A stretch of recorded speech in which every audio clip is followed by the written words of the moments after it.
नमस्कार दोस्तों, स्वागत है आप सभी का आपके अपने प्रिय चैनल टीवी में। आज की वीडियो बेहद ही खास है, बेहद ही ज्ञानवर्धक है, क्योंकि भक्तों आप सभी को हम बता दें, सभी सुख आपके कदम चूमेगी। यदि आप यह एक छोटी और खास चीज चुपचाप गाय को खिला देते हैं तो तत्काल गरीबी आपके जीवन से खत्म हो जाएगी। योग से राजा बन जाता है और 33 कोटि देवी देवताओं को धारण करने वाली गौ माता की असीम कृपा व्यक्ति पर आजीवन बसती है। व्यक्ति के घर में कभी भी अन्य धन वस्त्र की कमी नहीं होती। अन्य धन के भंडार व्यक्ति के घर में भरे रहते हैं। मोहिनी एकादशी के दिन गाय का यह उपाय करने से व्यक्ति के जीवन से तत्काल गरीबी खत्म हो जाती है। तो दोस्तों, कौन कौन सी भी गौ माता से जुड़े खास और महत्वपूर्ण उपाय हैं जिन्हें यदि मोहिनी एकादशी के दिन कर लेते हैं तो दोस्तों, गाय का उपाय बताने से पहले मैं आपको मोहिनी एकादशी पूजा के बारे में थोड़ा सा जानकारी दे देता हूं कि मोहिनी एकादशी कब है और इस महीने में किस तारीख को है साथिया 8। मैं तो इस वर्ष मोहिनी एकादशी 8 में 2025 को पड़ रही है। मोहिनी एकादशी के दिन आपको पवित्र नदी में स्नान करना है। इस दिन सभी भक्तजन श्री हरि विष्णु तथा माता लक्ष्मी की पूजा करने के साथ साथ गौ माता की पूजा अवश्य ही करते हैं और गौ माता को कुछ न कुछ जरूर ही खेलते हैं, जिससे मनुष्य के जन्म जन्म अंतर की गरीबी हमेशा के लिए नष्ट हो जाते हैं। दोस्तों, जिस दिन का इंतजार दुनिया भर के हर पंडित, एस्ट्रोलॉजर और हर हिंदू भाई हैं को रहता है, उसे दिन अब आ गया है। दोस्तों, आपकी जानकारी के लिए बता दें, मोहिनी एकादशी बहुत ही धूमधाम से मनाई जाती है। इसमें सबसे पहले भगवान विष्णु की पूजा की जाती है, माता तुलसी की पूजा की जाती है, देवी देवताओं की पूजा की जाती है और जो भोग बनाया जाता है वह विष्णु और माता लक्ष्मी और उनकी विधि विधान से पूजा की जाती है। गौ माता की पूजा की जाती है, लेकिन इनमें सबसे ज्यादा महत्व मोहिनी एकादशी का माना जाता है। शास्त्रों में, वेद पुराणों में साफ साफ लिखा हुआ मोहिनी एकादशी के दिन श्री हरि विष्णु और माता लक्ष्मी जी का आशीर्वाद प्राप्त करने का सबसे सुंदर दिन होता है। किस दिन भगवान विष्णु, माता लक्ष्मी जी बहुत ही ज्यादा प्रसन्न मुद्रा में होते हैं और अपने दोनों हाथों से अपने भक्तों पर कृपा बरसाते हैं। एक तरफ दोस्तों मानता है मोहिनी एकादशी के दिन जो सूर्य होता है वह अन्य दिनों के मुकाबले सबसे ज्यादा प्रकाशमान होता है। मोहिनी एकादशी के दिन सूर्य देवता को आगे दिया जाता है। महिलाएं मोहिनी एकादशी का व्रत रखती हैं। दोस्तों, अगर आप नहीं जानते तो आपकी जानकारी के लिए बता दें, एक व्यक्ति की कुंडली में अगर चंद्र ग्रह की स्थिति अच्छी है तो उसे व्यक्ति का भाग्य हमेशा उसका साथ देता है और व्यक्ति जिस कार्य को भी शुरू करता है उसे कार्य में उसकी सफलता प्राप्त होती है। इसीलिए मोहिनी एकादशी को हमारे हिंदू धर्म में बहुत ही ज्यादा विशेष और खास महत्व दिया गया है। आप लोगों की जानकारी के लिए बता दें, मोहिनी एकादशी के दिन 52 तरीके के शुभ योग बन रहे हैं। कई सालों के बाद सूर्य का प्रकाश इतना प्रकाशमान होता जितना कभी नहीं हुआ। 130 साल में ऐसा दुर्लभ संयोग बनने जा रहा है। लक्ष्मी योग, ग्रह योग, नक्षत्र योग, अमृत सिद्ध योग जैसे शुभ योग का निर्माण हो रहा है, क्योंकि मोहिनी एकादशी के समय में पूरे दिन का व्रत करना चाहिए और श्री हरि विष्णु और माता लक्ष्मी का आशीर्वाद प्राप्त होता है। मोहिनी एकादशी के दिन ब्रह्म मुहूर्त में सोकर नहीं उठ सकते हैं, किसी पवित्र नदी में जाकर स्नान नहीं कर सकते हैं, पूरे दिन का व्रत नहीं रख सकते हैं। वैसे तो दोस्तों, स्नान और प्राप्त का विशेष महत्व होता है, लेकिन इस दिन अगर आप ज्योतिष शास्त्र, तंत्र शास्त्र के अनुसार एक गाय वाला उपाय विधि विधान से के दिन चुपचाप गाय को मिला दे, एक छोटी सी चीज 1 महीने के अंदर करोड़पति बन जाओगे। इस दिन सभी वक्त जन्म श्री हरि विष्णु तथा माता लक्ष्मी की पूजा करने के साथ साथ गौ माता की पूजा अवश्य ही करते हैं और गौ माता को कुछ ना कुछ जरूर ही खेलते हैं। अब आप सोच रहे होंगे कि गाय को ऐसा क्या खिलाने से और ऐसा क्या उपाय करने से आपको भगवान विष्णु और माता लक्ष्मी का आशीर्वाद मिल सकता है। तो दोस्तों, आपने देखा होगा जब भी आपके घर पर दिवाली की पूजा होती है या धनतेरस की पूजा होती है या फिर एकादशी की पूजा होती है तो आपके घर वाले गौ माता की पूजा जरूर करते हैं और गौ माता को भोग होता है, उसमें से कुछ ना कुछ खिलाते हैं, ज्यादा नहीं तो 2 पूरी अवश्य ही खिलते हैं। तो दोस्तों आपको इस उपाय को मोहिनी एकादशी वाले दिन ही करना है और सूर्य देव को आगे देना है और उनकी विधि विधान से पूजा करना है। इस बार जो मोहिनी एकादशी क्योंकि इस वीडियो में आपको गौ माता से जुड़े उपाय के बारे में बताने वाले हैं, जिन्हें करने से आपके जीवन के जो भी दुख दर्द संकट है या कामयाबी होने में कोई बाधाएं आ रही है, सभी से छुटकारा मिलने वाला है। यूं कहें कि आपके जीवन में अपार धन सुख, कभी भी धन से संबंधित परेशानी नहीं रहेगी। यदि आपकी जिंदगी प्रबल हो जाएगी, धन प्राप्ति के योग्य बन जाएंगे और जीवन में सदैव अन्य धन के भंडार आपके घर में भर रहेंगे। अन्य धन वस्त्र कभी कमी नहीं होगी। आपको बता दें, इस होली भगवान विष्णु की पूजा के साथ साथ हनुमान जी मंगल देवता और भगवान शनि देव की भी पूजा जरूर करनी चाहिए। आपको बता दें कि इस दिन यदि आप हनुमान जी और मंगल देवता भगवान शनि देव की पूजा करते हैं तो मंगल का ग्रह जनित दोष भी दूर हो जाता है। व्यक्ति के जीवन में धन सुख संपत्ति की प्राप्ति हो जाती है। समस्त मनोकामना व्यक्ति की पूर्ण हो जाती है। दोस्तों आपको हम बता दें कि ऐसी ज्ञानवर्धक जानकारी आपको हम पैसों में भी बांट सकते थे, पर हमारे चैनल का मकसद है जनहित में जन कल्याण एवं जन सेवा करना। इसीलिए आपके लिए जो जानकारी बताते हैं वह फ्री में बताते हैं। इसीलिए आप इस वीडियो को भी जरूर लाइक करें। और दोस्तों मैं आपसे एक अनुरोध और करना चाहूंगा कि आप अपनी राशि कमेंट बॉक्स में जरूर डाल दें, जिससे कि आपकी राशि के अनुसार हम आपको कुछ ऐसे उपाय बता सके जिससे आपको लाभ की प्राप्ति हो। क्योंकि हम राशि से जुड़े उपाय भी आपको बताते हैं, तो आप कमेंट बॉक्स में अपनी राशि हमें जरूर बताएं या अपना नाम बताएं, जिससे आपके लिए कुछ हम ऐसे उपाय बता सके। साथ में जय गौ माता अवश्य लिखें दोस्तों। साथ ही से जो नए साल का एक उपाय तो जरूर करना है। गाय का उपाय बताने से पहले एक उपाय आपको बता दें। इस उपाय को लाइक जरूर करें।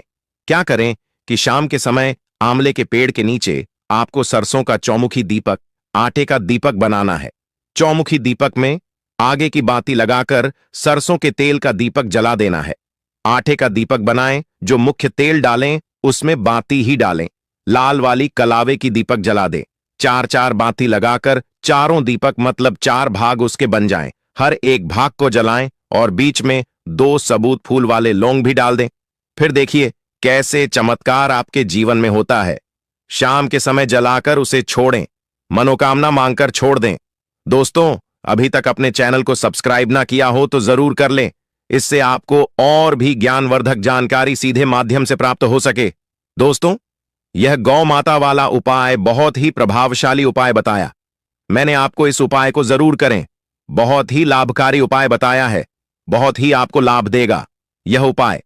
और अब बात करें गौ माता से जुड़े कौन कौन से उपाय आपको इस दिन मतलब गाय से जुड़े, जिन्हें करने से व्यक्ति को 7 पीढ़ियों तक बैंक बैलेंस की कमी नहीं होती, दुख दर्द संकट कष्ट दूर हो जाते हैं और सभी सुख व्यक्ति के कदमों में आ जाते हैं।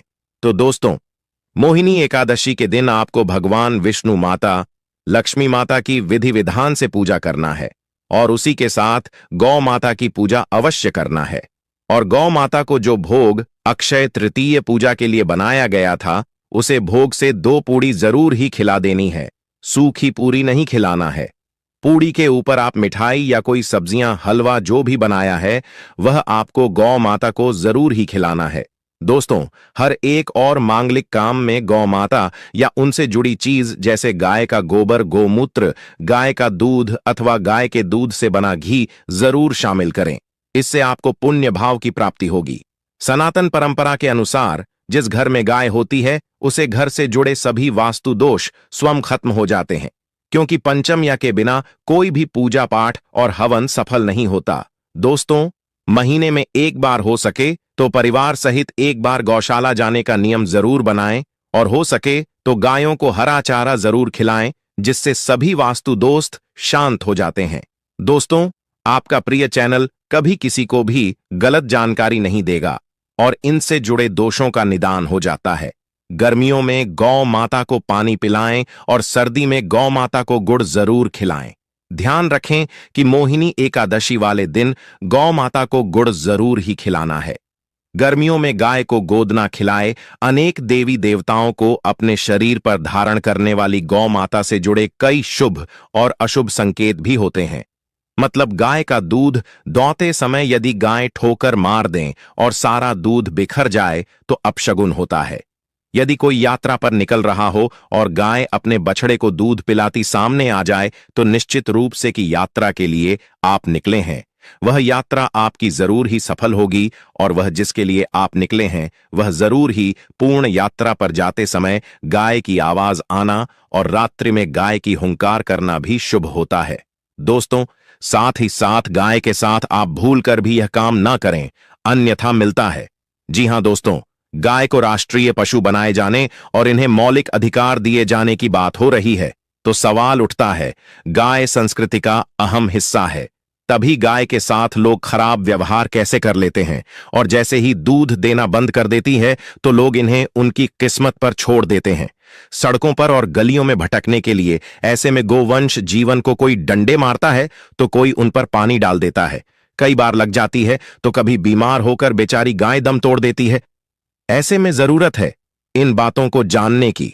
गाय को लेकर शास्त्रों में क्या कहा गया है, आपको कैसा व्यवहार करना चाहिए। क्या दोस्तों, गाय को कभी भी मारना पीटना नहीं चाहिए। शास्त्रों में गाय को माता का दर्जा दिया गया है। गाय को मारने वाला माता को मारने पीटने वाले के समान पाप का भाग्य समझा जाता है। नरक लोक में वर्षों तक कष्ट भोगना पड़ता है। अगले जन्म पशु योनि में मिलता है कि गौतम मुनि ने गलती से गाय को डंडा मार दिया था, जिस गाय की मृत्यु हो गई थी, और इस पाप से मुक्ति के लिए इन्हें वर्षों तक तपस्या करनी पड़ी। इसलिए यह मोहिनी एकादशी भगवान श्री कृष्ण जी ने बैल स्वरूप में आए वृद्ध आश्रम का वध कर दिया था, जिससे मुक्ति के लिए भगवान श्री कृष्ण को संपूर्ण तीर्थ को एक कुंड में बुलाना पड़ा और इस कुंड में स्नान से वह पाप मुक्त हो गए थे। यह दोस्तों साथ ही साथ पानी पी रही गाय को भागते हैं, वह घोर पापी के भंग बनाकर होते हैं। ऐसे लोग घर आपसे मुक्त होकर स्वर्ग पाए जाते हैं और बड़े ही धनवान कल में जन्म लेकर सुख भोगते हैं। और साथ ही साथ आराम कर रही गाय को कष्ट देकर कभी भी उठाना नहीं चाहिए। वह जन्म में किए गए जाने अनजाने में पापों से मुक्ति हो जाती है और गोलोक में स्थान पाते हैं।